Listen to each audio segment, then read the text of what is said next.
One thing that shows that you're really like making it, whatever you want to say. Yeah, I know. I get it. There's like open micers doing your cadence, and you're like, they're doing that, and they're saying your voice. And weird. But it's also a bummer because you're like, oh, people are doing you. I'm like, oh, what are they, seeming cool on stage or suave? And you're like, you're like, oh, that is what I look like, you know? So, please clap.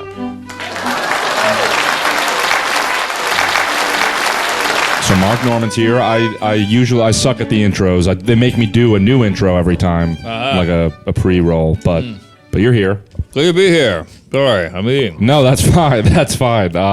Yeah, thanks for squeezing it in. You're always very nice to me by doing these, so that's cool. Hey, well, you put the time and you do your homework. Yeah, I try to, and I appreciate it. Yeah, you'd be surprised how many pods I do it. I go, what else is going on? I'm like, you haven't said anything. yeah. No, you're the host. You got to set something up. Yeah, I know, and you're very nice. You always answer my text. Do I text you too much? I text you every time I think of something. Well, maybe put a filter on that. But you know, okay. For me, it's a lot of people send me these texts this long, and I'm like, I'll never read this. Yeah, I'm just running. I can't just sit there. So if they're short, I'm in. All right, cool. I sent Seinfeld a long one once. I have never heard from him again. Really? No. Yeah. I literally was thinking about because. You to Seinfeld is me to you. Where I'm just excited. I'm just like, that's cool. I mean, I'm here. Yeah, I know. That's he wouldn't come to my office. Oh, all right, that's cool. So yeah, I wouldn't. You can't compare me to him. He's a living legend, zillionaire. True. Jew. Yeah, true. Well, so I just started this podcast at work. Do you have advice for people with pods? Wow, sure. Well, I've been doing a pod for 9 years with my pal called Tuesdays with Stories, and it's finally getting some jizz. I had a podcast director guy, like a guru algorithm queef, much like you got around this pad, and he goes, your podcast will never be successful for 3 reasons. And I was like, all right, well, hit me with it. And he goes, 1, the name sucks. Tuesdays with Stories, I don't know what that is. He's like, it doesn't even have your name in it, like the Joe Rogan Experience, the Bertcast, 2 Bears, 1 Cave at least explains what they are. He's like, yours is called Tuesdays, I don't know what that means. 2nd, it looks like ass. You got 1 camera, the wallpaper's falling off, you're ugly. And then 3, no guests. So... you got to have guests. Your guests bring in listeners. I feel like some of the names you just listed, though, don't really say, like Bertcast. I mean, what, just because it's his name? Yeah. I don't know. The stories, I think, because what I've been realizing with, TikTok and stuff is, when you tell a story, yep. I don't know, it keeps their attention longer than just being like you said, so what else is new? I don't know, just comedy's weird. Right. Stories are good, yeah. I mean, it's the age-old art, We've been telling each other stories for... thousands of years, so yeah. The cool thing about the office, doing it in this office, which I thought I wouldn't like at first, but it's actually really cool, is there's people that vet it afterwards, and so you can kind of say whatever you want, and then there's somebody and then they're like, oh, maybe we shouldn't put this, and I'm like, that's fine, because otherwise I'm going to be anxious once we release it. Do you get better at podcasting? Yeah, I think so. Yeah, because I don't know, it's I guess it's easy when it's your friends that you've been doing it with a while, but then when you go to visit a different podcast, I guess that's a muscle that has to be worked, where it's I don't know these people, and now I have to be funny to them. Yes, it's all mental. I know that sounds weird, but it's like dating a girl, going out with a girl, a job interview, podcasting, stand-up. It's all mental, I did a podcast with this guy, and it was me and him, and it was kind of a big podcast, and he was nervous, and he was quiet, and this is a fucking hilarious guy. Yeah. Really funny, really confident guy, but he was nervous, and he was kind of clamming up. Yeah. And he had a couple drinks, and something snapped where he just, I guess the booze started kicking in. He had his feet up, he had sunglasses on, and he was just zinging and zanging, and I'm like, how did you get there? Later, I was like, how did you do that? He was like... I just got over it, and I had a pep talk in my head, and I had a few drinks in me, and he's like, I stopped caring, and I think that's the key to most things. I used to box, and they would go, oh, really? You got to turn your brain off, because I would go 1 1, you go 1 1 2, so you go 1 1 2, 1 1 2 3, and they give you all these little things to do, these commands, and I would go, and they're like, just feel it, just let it happen, and I'm the only white guy in there, so it's already stiff and.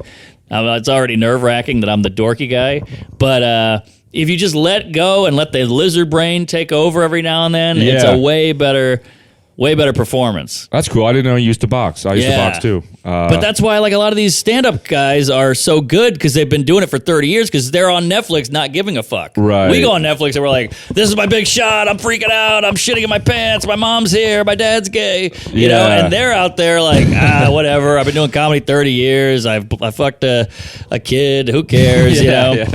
And I think that's the key is just that not giving a fuck and letting go. But yeah, sorry, boxing. No. That was good advice. Yeah, no, I think it's cool. Did you box for a while or? I got it's weird. I always wanted to do it, and I was always like, I'm a twerp. Who am I? I'm not a tough guy. But you see all these like Wall Street dorks boxing. You know, it's just some flabby white guy with a tie on. So you're like, oh, if he can go box, I can go box. So I signed up with a trainer guy and. I loved it. It was great. Do you ever have any fights? No, we do the sparring at the place, but never. I got beat up a lot as a kid. Oh, okay. But I never had like a full on boxing match with like an audience or anything. I had one that I lost. Really? Yeah. Then it was a good fight, but then so it was Golden Gloves, right? And it was like a tournament. And the next fight I was supposed to be in, the guy forfeited, and that technically made me third in the state of New Jersey. And now my dad tells everybody that we'll be in public. He'll be my son boxes. He's third in the state, and I'm like, Dad, you can't tell people. I know, because then they're like, I gotta meet him, and then they see you, and they're like, whoa, that guy, holy shit. The worst is he'll tell people in boxing gyms. We'll be like at the gym. He's like, yeah, he's actually third in the state, and they're like, oh, can we get in the ring with him? Oh like, no, I got 30 fights. And I'm like, Dad, I'm gonna get killed. And it's like, some like Puerto Rican guy with a teardrop tattoo. Yeah. His name's like Lean Green Machine or some shit. Yeah, that's tough. But I don't know the boxing shit. It's cool though. A lot of comedians it's weird. My dad always used to say, he's like, yeah, comedians a lot of the time are boxers. Like, I don't know what that is. Do you notice that? Is that? We Gary Shandling. A lot of these guys used to box, and Adam Carolla. A bunch of them. I'm blanking on more, but a lot of them used to box, and it's so similar to stand up because instead of you versus an opponent, it's you versus a crowd. Yeah, and you just got to keep hitting them with laughs, and then you throw an uppercut at the end, and then they fall over laughing. I almost saw you get in a fight. Remember? Oh yeah. Where was that? It was right outside Village at the cellar. Underground. Yeah, that's right. Because I had a camera and the guy said something like, "Film this, bitch." And you were like pissed. I was pissed. I was like, well, I live in that neighborhood in the Village, and it's getting so bad that I've like eaten so many bitches. Like, hey, bitch, or where you going, bitch? And I was like, I just snapped on that last one. Yeah. And then he was fucking with you, and it bothered me. Yeah. Yeah, I'm not really good at confrontation, I guess. When it's thrust upon me, I'm a little better, but like I was more just like really like, and my friend sent me a video the other day of like a guy. It was unsolicited too. It was a guy getting stabbed in the neck in the middle of a fight, dude. What? Yeah, it was in a mall, and like the blood just started going everywhere. Well, that's the thing. You never know. Yeah, dropped dead there, and I was like, so whenever like somebody is like that on the street, I'm like, it's not even worth it. It's so nowhere, and that guy doesn't have anything to lose. He'll stab us in a second. Yeah. So. But yeah, you were telling him off, and it was funny because you do have like a comedian voice. Right. Well, that's also funny because like two comics walked up while I was yelling at this guy, and they were like, I thought you were doing a bit. yeah. I was like, no, I hate this guy. But I knew there was a couple bouncers behind me as well. That is true. They were like standing right at the door ready to like, but what else do I have for you here? I see the bullet point Rolodex you see, I'm spinning. I'm still getting good at the podding thing. Sure. So that's why I asked you for advice for pods, because I'm I thought you meant how to make one successful. No, I get that, and just in general, I guess. I don't know. Well, I hate that. I think the best is just a genuine conversation. So if you're talking to me, I would stick with that before you go to a bullet point. That's true. You're like, every time you say something cool, I'm like, nice. Exactly. I think if you elaborate or keep going, or a little give and take. Yeah, that's true. Yeah, you turn the paper over. That's great. Because I don't know. I clam up sometimes. That's why I love when Adam's here, because I was telling you this, like he laughs at everything, and it opens me up. I'm like, once I get the laugh, I'm like, it's all right. It's laugh cool. Is huge. It helps. And you're not a big laugher. No, I guess not. So I'm trying to think of the funny thing. So if you think we can't both be doing that. I know. You're right. Well, you got me with the paper. I lost it. Yeah. Good. All right, flip it back over. I feel bad. Well, so yeah, I saw you at like the stand the other day, and I see like you kind of get mobbed a little bit. Like you've blown up more than even when I first met you. Yeah, I hate the mob. Do you? Yeah, like what do you? Is fame been cool for you? Like I wouldn't say fame. Whatever you want to call it. Has that been interesting? Well, it obviously has its perks. I think it's like being a hot lady. You know, like you might get a free meal and you get to blow Stevie Nicks or some rock star. That's a woman. Hold on. You get to blow Bon Jovi, but I think people are gawking at you, they're staring at you, they want to talk to you, and so that part sucks. So there's pros and cons, but I'm an introverted queef. I like to lay low. So people are like, what's up, man? How are you? And I'm like, I got nothing to say. Yeah, so it's a lot of work. And then, like, I saw you were looking at your notes before the set, and people are talking to you, and it's I could tell that you're trying to like prepare for the show. Exactly. Yeah. So I try to show up. If my set's at 9, I show up at 8:58, go on, and then leave. Now I see. It's too much. That's cool though. It's funny because like just doing the open mics, like I have like the TikTok stuff or whatever, and it for me it's annoying because I'll go up at the open mic, or before I go up, every comedian will go up and be like, "Oh, Sean's here, he's TikTok famous," and then they'll just talk about that, and I'm like, I'm here to work on stuff too. Like, why? I don't know. I hate that. There's a weird passive-aggressive condescension to that. Yeah, like I'll have a host go, "What do you want me to say about you?" When I bring you on, I go, "I don't know, Netflix." They go, "Whoa, Netflix!" I'm like, "You asked, cunt." Yeah, like what are we doing here? Right. You know, so I hate that shit. Yeah, you're also marketing yourself. Like it gets their attention better. I feel like it's like, oh, okay, he's got that cool credit. It's not just like you've seen him. That credit we're all trying to get and we're proud of. Now you're making me feel weird about it. Sucks. Well, so one time you were like, as far as opening little semen. As far as opening credits go, a girl once brought me up and said, I opened for Mark Normand. Is that cheating? Because I filmed you to get the stage time. I think that's pretty sad. Okay. Wow. All right. Well, because you're negative towards yourself, or because I just hit 5 minutes and filmed you to get it? No, I think it's just sad because you're like, it'd be one thing if you're like open for Seinfeld. Oh, no, you're cool, dude. Literally, the one time she said that, people came up to me after, like, "Oh, Mark, like, oh wow, yeah, you have more rain than you think you do." Have you ever brought a girl, like, pre-engagement, brought a girl to a show and then and bombed? Yes. Does it? So my friend has this theory. He's like, no, you just being on stage in front of a crowd makes you attractive to them, even if you bomb. And I was like, I don't think that's true. No, I was sleeping with this girl who was like way out of my league. She was going through a bad divorce, so I think she was just like, I'll fuck anything. And I swooped in. And hot blonde, Upper East Side, real coos. And I was bringing her out to shows because, you get free drinks. And it's just something to do, too. I don't know how to entertain anybody. Like, what am I going to take her to dinner and have a conversation? I can't do that. So I'd bring her to shows, and I would do well, and she'd be so turned on. It's crazy. Like, we talk about how men are shallow, don't get me wrong, but women are shallow in just different ways. Like, you pull up in a snazzy car, and they're like, slipping off a chair. So I brought her this one show, and we were kind of hot and heavy, me and this gal, and then I brought her one show, and I ate my balls on stage, and she was like, it's getting late. No way. She flew the coop. She did it not. Seeing all those other ones didn't make a difference to her. No. I remember like 2 weeks before I was out with her, and I had a good set, and I got an applause break, and that drove her wild. Really? Yeah, the applause break. But then after that, it was that bomb. So I haven't spoken to her since. You got to be strategic, I guess. And like if I bring a girl to a show ever, it's like, all right, just one. Like, oh yeah, it was like I kicked her mom in the face. Like she was like, okay, well that'll do it, And I was like, wait, what? I thought we were getting a drink. She was like, time. Yeah.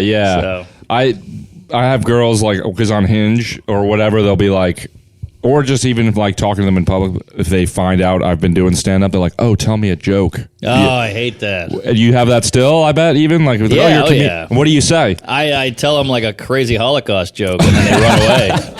Oh, to just like gauge if they're cool or not? Well, no, just to get rid of them. I'm like, you want a joke? Here's a joke. I had this with a stripper. I was way. getting a lap dance, and the stripper goes, "What do you do?" And I'm so awkward. I'm like, I'm a comedian, trying to like leave me alone. And she goes, "Oh, well, tell me a joke." She's grinding me, Yeah. and I'm like, "Well, I'm not at work. You are." yeah.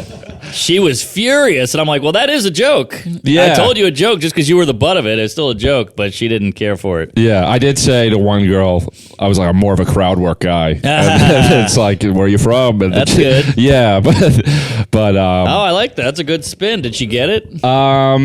actually, yes, she did. Oh, all right, she great. did get it. But like you said, it got boring after that because I'm the one entertaining the conversation and being the one to try. I don't know. It's a lot of work taking a gal out, mental work, just being funny, being on, stories, being, listening and reacting. It's like a job interview. Dude, I might have told you this one, but a girl came to a show once that I did really well at, and she came out to me after, and she was like, "Do you want to get drinks?" I was like, "Sure."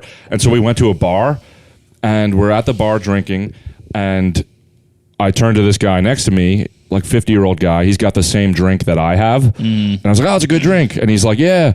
And then so she sees that I talk to him, so she starts talking to him too. And it's like he's like 50, and his name's Ken, and he's like in a suit. He's like, "Yeah, I'm just visiting," and I'm like kind of laughing at this convo because I'm like, he's kind of weird, but whatever. Yeah. And so we get our last drinks, me and her, and I'm like, "All right, do you want to like go back to my place maybe, or we can even go to another bar?" And she's like, "Let's go to one more bar." I was like, "Okay," and then she goes, "Ken, do you want to come?" I swear to God, and I'm like, "Oh, okay." And he was like, yeah, I will. I'm like, "What are you doing, Ken?" Yeah, Ken, fuck you. And so we go outside, and I'm like, "You know what? I think I'm going to go home." And she was like, oh, Ken, do you still want to go?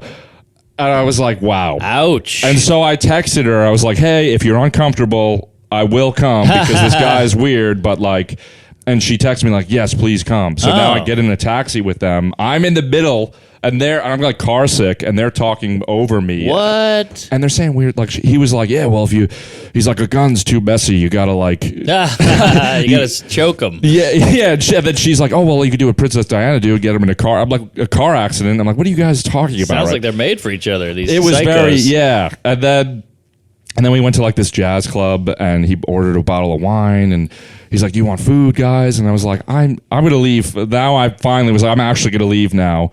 And they're like, "Oh, okay." And he's like, "Dude, we got to connect. I really like you." And I was like, "What?" And he took my number and he texted me like the next morning, like, "Really nice meeting you, man." Like, connected with me on LinkedIn later. Like, Wow. it was strange. But Wow, this guy's lonely. and I had a good set that night. Oh, all right. So I don't know. That was my way of. That's the thing I miss the least about being a single guy was all that effort you would put in and then not hooking up. Yeah. The late nights, 4 a.m, you're at her apartment playing Scrabble, and you got a rock hard boner, and you're like, "Oh, I've been with you for 9 hours," and she's like, "Well, I'm gonna turn in," and you're like, I could have gotten 8 hours of sleep. I could have jerked off, and I'm playing fucking Wordle with this whore.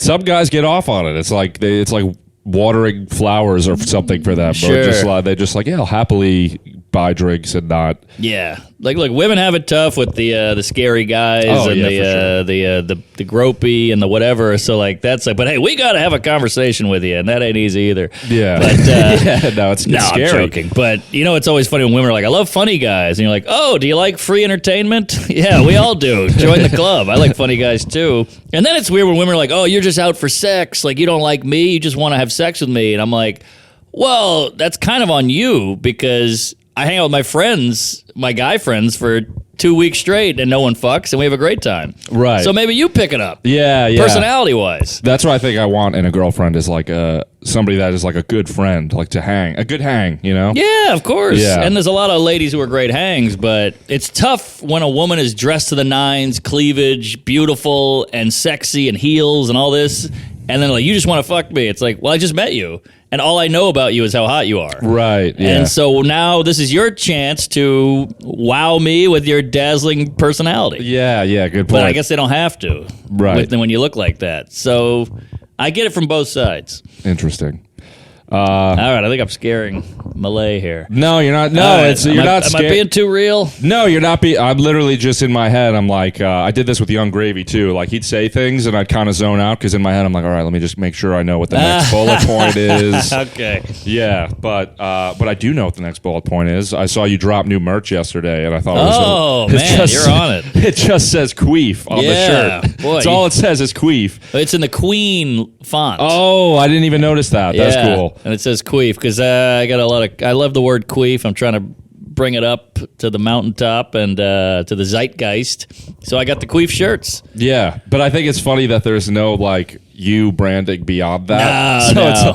I'm just like guys that buy that are just going to be in the mall or something with this shirt. Yeah. It's like it almost seems like a political statement or something. Well, it's one of those if you know, you know kind of things. Which makes it cooler because then it's really like they're a fan. It's not just like your face or something. Yeah. So they sold like hotcakes. Really? Yeah. So I'm gonna keep going on those. You still do the merch at the? Oh yeah. Yeah? It's the hardest part of the gig. Really? I mean, you're a comedian. I'm a comedian, so I do my act. That's what I am paid to do. It's what I want to do. But then the shirts sell so well.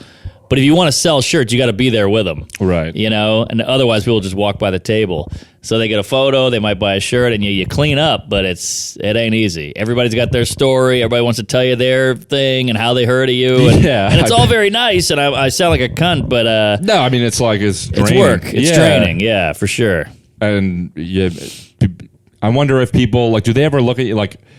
Okay, here's a fun question. Has anybody ever been like, Mark, and you thought they were a fan, but it's just somebody you met and like you should know, but forgot? Oh, yeah. That's the worst. Like, hey, Norman. And I'm like, comedy. And they're like, no, I'm your babysitter. I was like, oh, shit. Sorry. Yeah.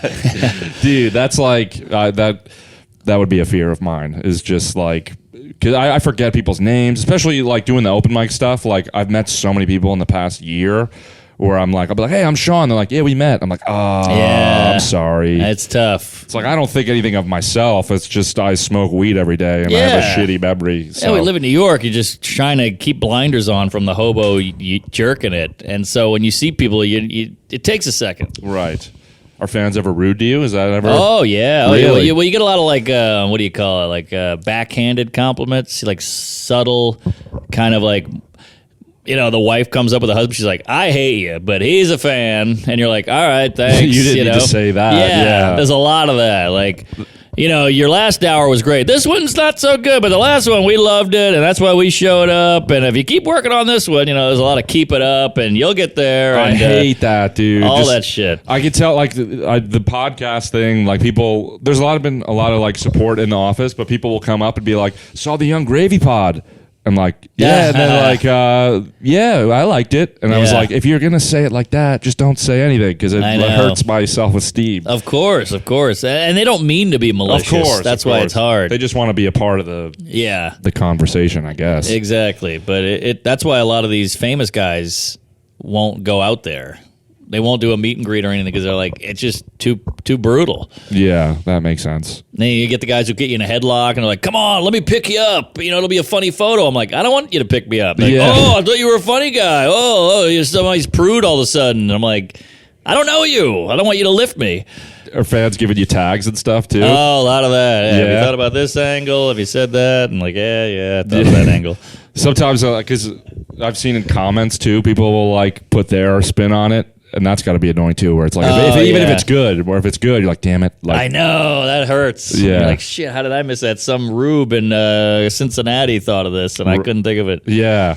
Well, because it's just, sometimes you just need that, I guess, that person to just see it fresh. And then, I mean, you don't want to take their YouTube comment, but... Well, of course. And, you know, if sometimes you stare at a bit for too long, it kind of loses its meaning of why it was funny in the first place. So they're seeing everything at fresh eyes. Right. I have this show tomorrow, and my parents are going to be there. Oh! Yeah, I wanted to ask, have you ever performed for your parents? I have. It's tough. It's in your head the whole time. Yeah. You can't get out of it. It's like fucking a cousin. You know, you try to put it out of your mind, but it's just there. Yeah. No, it sucks. And also, my parents are kind of like waspy. I'm from Louisiana. I'm from the South. So, like, they're kind of military. They're great people, but they're very, like, stern.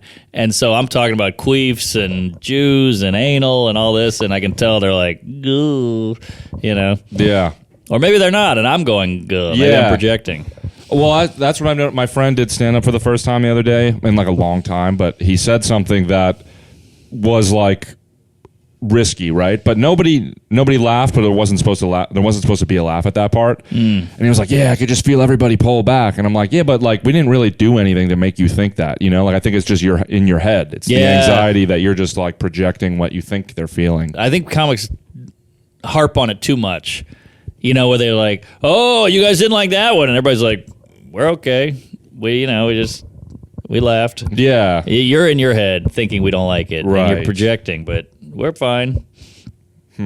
Yeah, I saw a comic the other day, and he's a funny guy, but he was like, "I'm going to do a joke. It's going to be a little dirty, so hang with me. Jeez, you pussies, hang with me." And he did the joke, and they were like, "Oh, man, that was dirty." He goes, "You said you were going to hang with me." And it's like, they did. Yeah. But they're reacting to a dirty joke. Right. I mean, a filthy joke. Yeah. And so I feel like, you got to let them react. And I think, do you think like prefacing it with that makes them almost not like, because I feel like whenever people preface it, it makes you pull back, because even as I'll be in the audience and I'll be like, "Oh God, like what's coming?" You know? Oh, yeah. Whereas if they just said it, it would have been like, okay, Yeah, I think you got something there. you got to blindside them with it. Right. Yeah, Jeselnik has a great line, because sometimes you do a dirty joke and he'll get a groan, and he goes, "Groans are just laughs, but for pussies."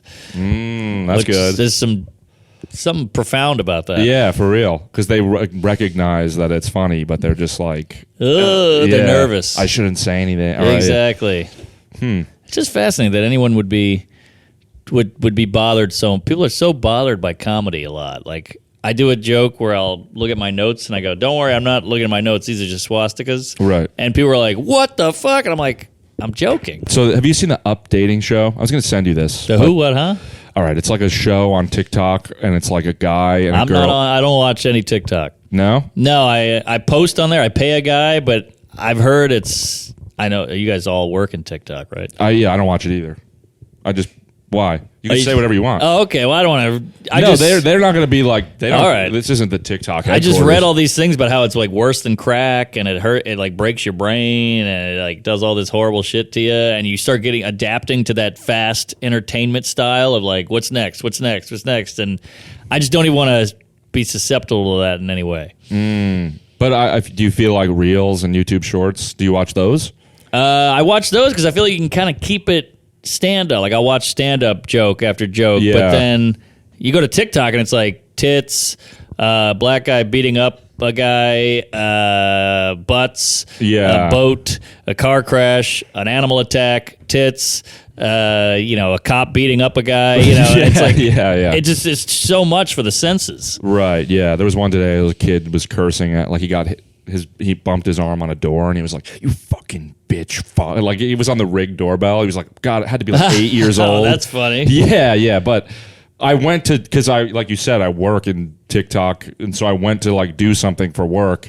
And the second you open the app, it's that. And I'm like, that's awesome. Yeah. And then I'm like, let me go to the page, see if there's other videos of this kid. But it's like 2 hours later. And they're like, "Hey, did you post that video?" I'm like, fuck. Like, yeah, exactly. Yeah, it's hard when your job is like based in a thing that is designed to distract you the most, Yeah, it's tough. So basically it's like a show where like a guy and girl are blindfolded on stage, microphones, sitting down, and they're on a date, and it's like a crowd of girls, and it's like they ask questions, and I was offered to be on it. Oh. And I was like, he's like, "Yeah, we don't really use comedians a lot or anything, but if you want to come on, it'd be awesome."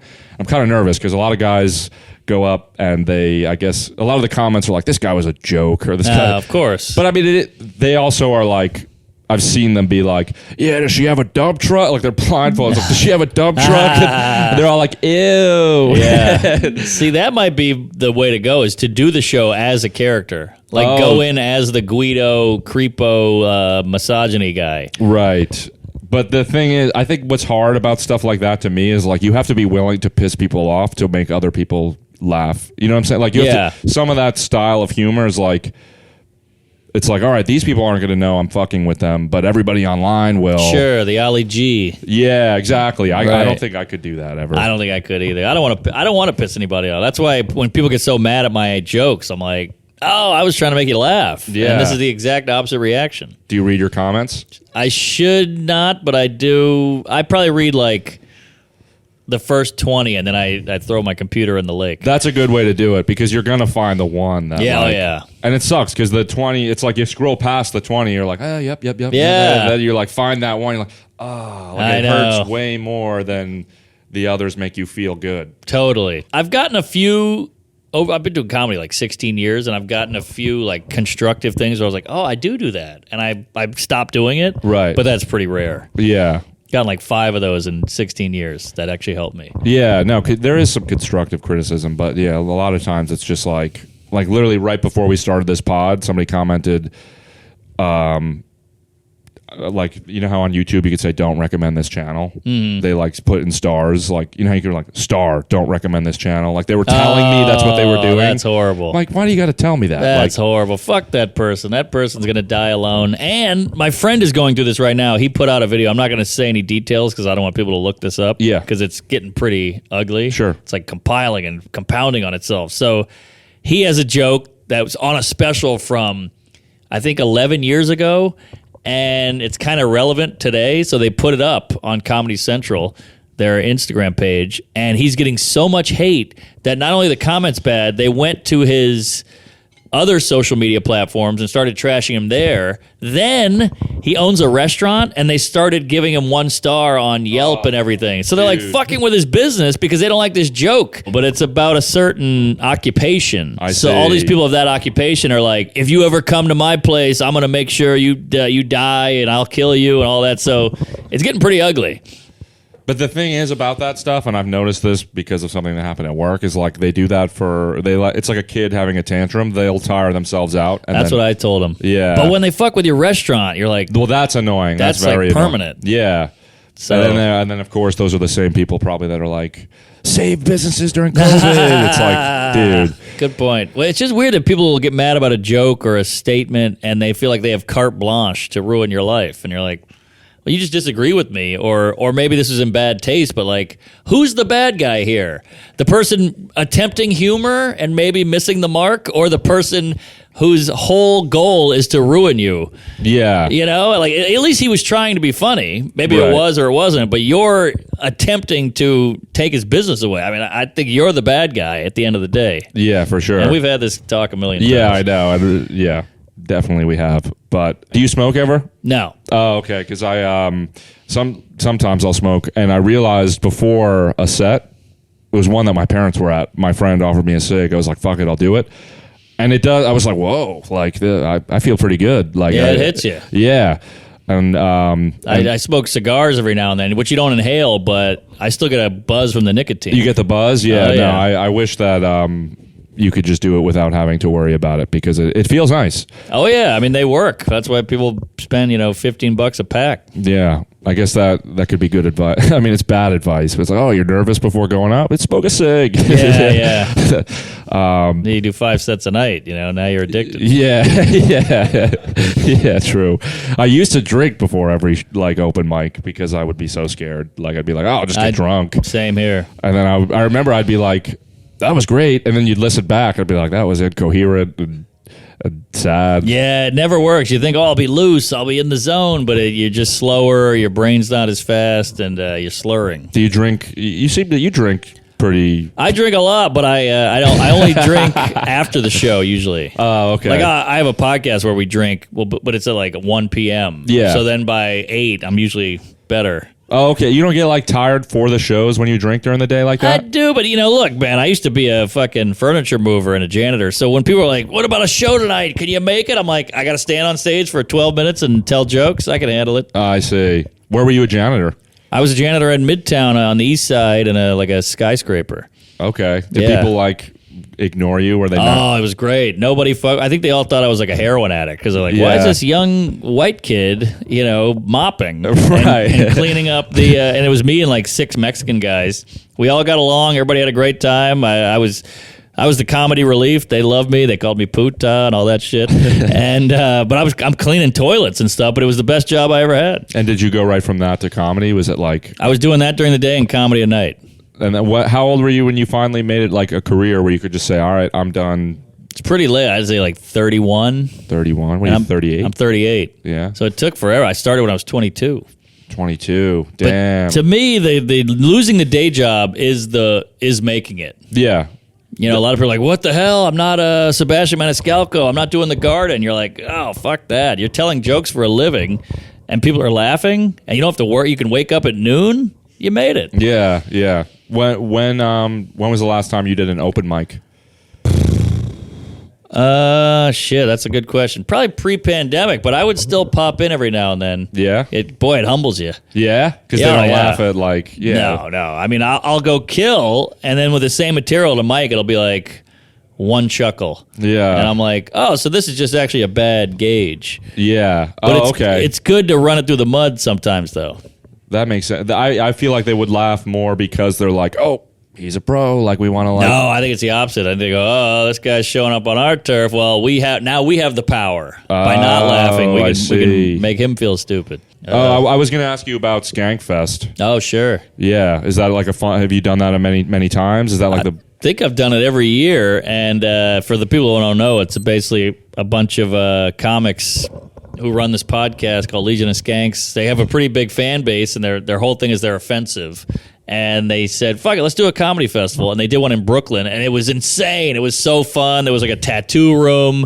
There was a wet t-shirt contest and a comedy show and all this crazy shit, all in this one building in the middle of Greenpoint. It was incredible. And it's like Jim Gaffigan showed up, Dave Attell, Artie Lang, Louis C.K., Bonnie McFarlane, Michael Che, and it was just this great time. And then it blew up, and then it kept selling out. And then last year they did it in Houston. That sold out. That was amazing. People are flying in from like Canada and all these places, California. And then now it's in Vegas. Yeah, sold out already as well. Sold out, and they're adding shows and adding nights. It's going to be nuts. Very cool. Yeah, selfishly, I texted you. I was like, hey, my friend, like, he was like, are you going to go? I was like, I don't know. He's like, maybe we could get up. And you were like, we'll get you up and you'll get laid. Yeah. I told my dad you said that. He was like, you should have been like, you had me at get laid. So I was like, that's pretty good. Jeez, sorry. Is your family funny at all, or you just grew up the funny one only? My dad is funny on accident. Okay. Like, he's like cringy funny, where he'll be like, Moby Dick, sounds like a personal problem.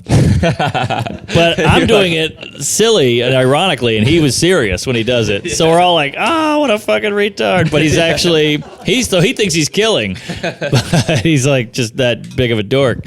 But my mom is like, really? Yeah, nothing there. No humor. She laughs, but she's not. She's never said a joke in her life. My dad's really funny, and my mom laughs at everything. Oh. So it's a good mix. So Perfect. that's kind of like, but he's he's genuinely funny. Yeah. Oh, like, nice. Like clever and stuff. Wow, that must be so cool to have a funny dad like that. It is cool, and he's supportive of me trying to be funny too. Like, I love this guy. Yeah, no, he's great. He's great. Man, who knew the top 30 boxer in New Jersey had such a cool dad?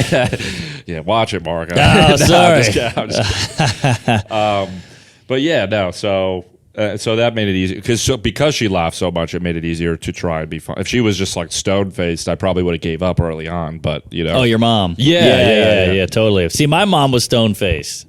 Oh, really? So like, I'm my girlfriend or fiance, whatever you want to say. When she met my mom, I was like, oh, I can't wait for you to meet my mom because I want you to see what I'm dealing with. Right. So she met my mom, and she like walked out of the room, and she was like, it was like she bombed. She was like, whoa, tough crowd out there. I'm like, yeah, she sucks. She's hard to get a laugh out of. I mean, great lady, you know, warm, giving, but you can tell a long story, and she'll go, what time's Wheel of Fortune on? You're like, Jesus, I just poured my heart out. And you're asking about Wheel of Fortune? And now it's funny because I guess like that's what's interesting to me about like comedy is like you might, just based on pure chance, you might get a show where the whole crowd is people like her. Yes. And you're like, I suck. And it's like, no, maybe they think it's funny, but... Yeah. And then they might think it's bad because nobody's laughing. It's like, well, no, because you all don't laugh at things. Yeah, exactly.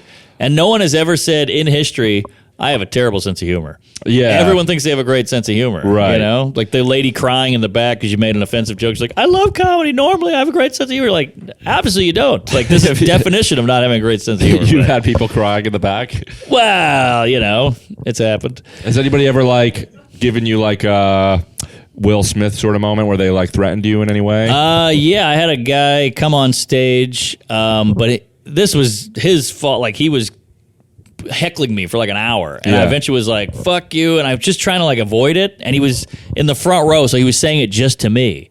So he's like, that joke's like, you suck. Everybody hates you. You know, he was like needling me, and no one else could hear it. So I was just like, all right, fuck it, and I'm doing well, whatever. And then I just snapped. He can only take so much, and I go, "Fuck you, you piece of shit! I'll kill you!" You know, and everybody in the back's like, "Whoa, where'd this come from?" So they start defending him. So I'm like, "No, you don't know. He's been shitting on me the whole time." They're like, "We didn't hear anything." And I'm like, "No." And he's like, he's loving every minute of it. And then I just went in on his appearance, and he got up, and he was like, "That's too far." And I'm like, "Oh, now you're pissed? Like, welcome to my world." So then he comes on stage, and I don't know what happened. I think I kicked him or because I had some elevation. So he was walking up the stairs, and I did one of these. No way. Yeah, and the bouncer finally came. Wow, and he wasn't waiting outside for you or anything. Nah, he was like a fat Comic-Con-y guy, and I called him a virgin, and that's really what set him off. And so he must be a virgin. That was the thing. Dude, yeah, I saw Ari had a crazy one. I heard about this. Yeah, he was like a guy was taking a picture of him, and he's like, "You got to delete that right now." Yeah, and the guy was like, "Bro," like he was giving him a hard time. He's like, "No, you were the one that did the thing wrong." And he was like, "I deleted it, bro. Leave me alone." He's like, "No, I want to see the recently deleted." Whoa. And he was like, I forget what he said to him. Might have been like, he might have called him like a pussy or something.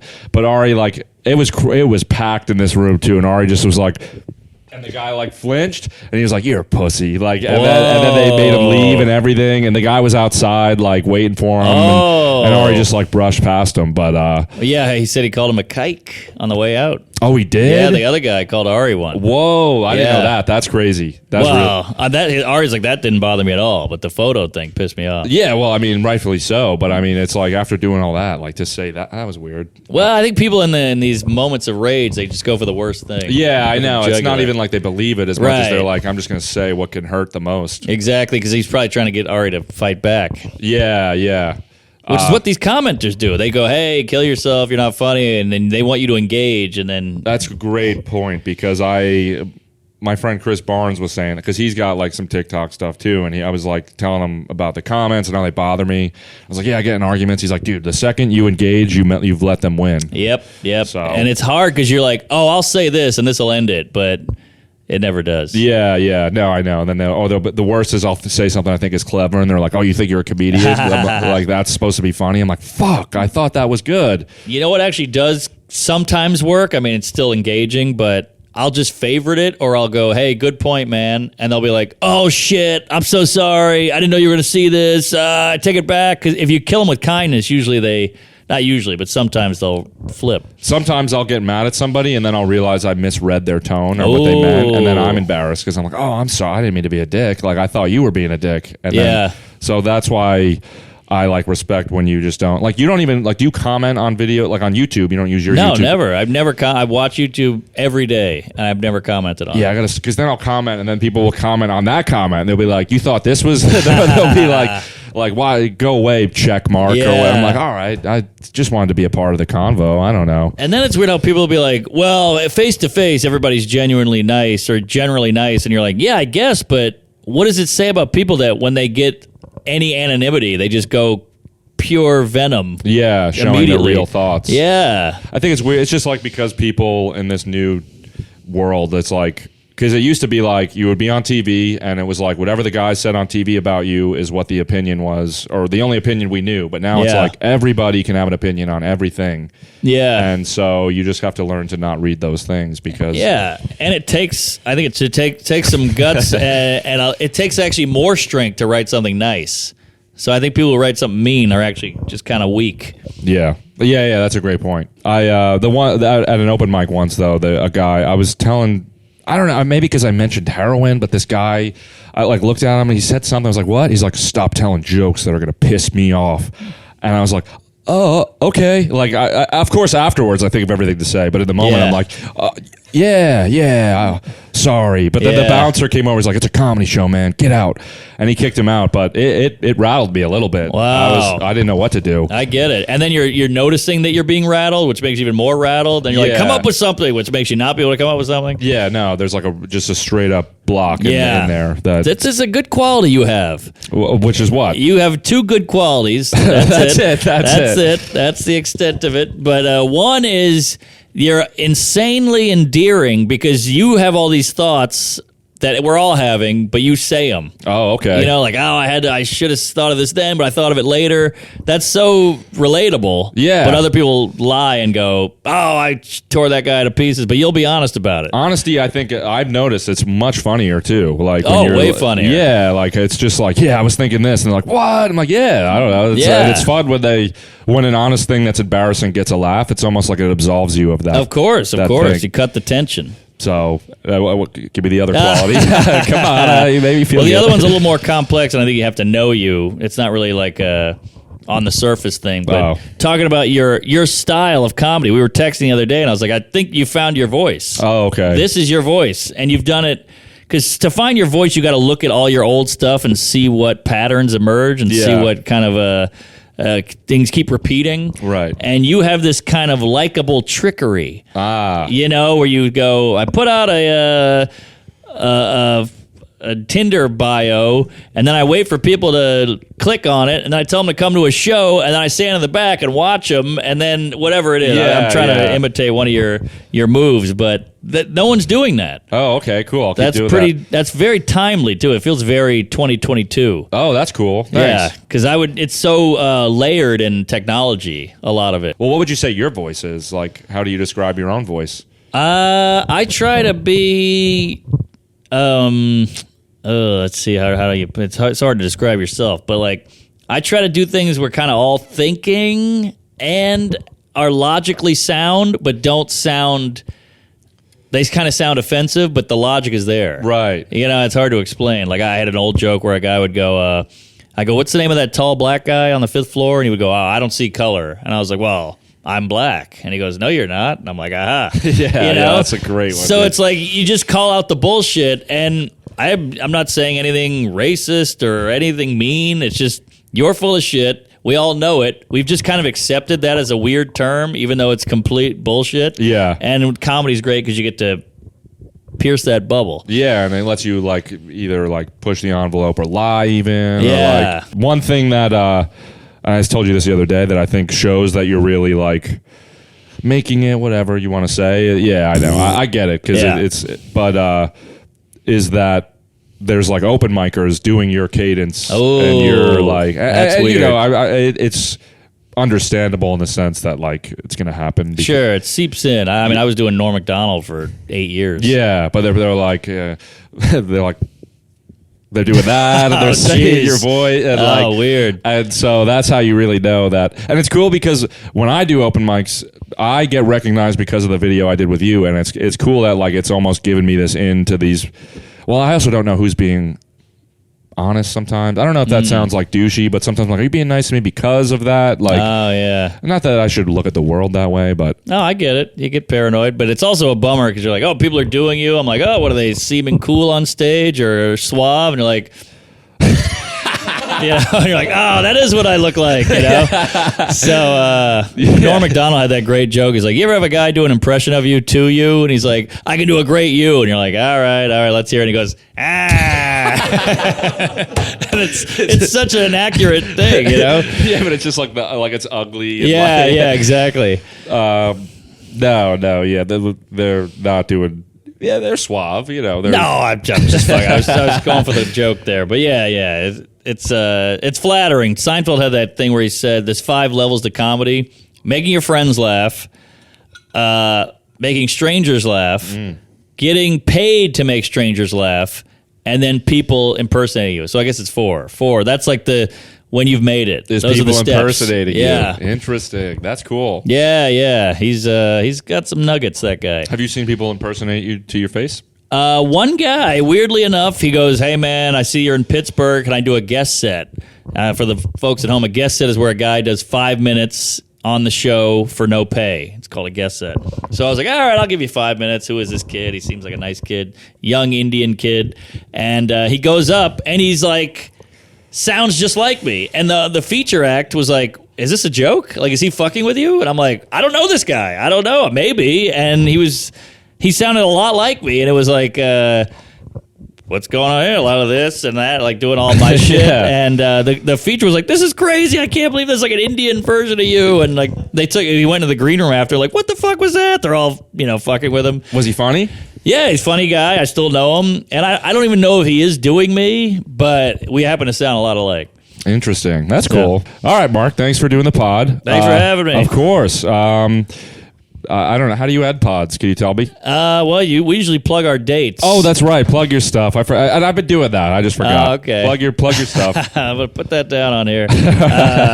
Yeah, I'm all over the road. Go to marknormancomedy.com. I got Tuesdays with Stories. I got We Might Be Drunk. My special's called Out to Lunch. Check it out. Queef it up and praise Allah. Sweet. Thanks, Mark. Thank you.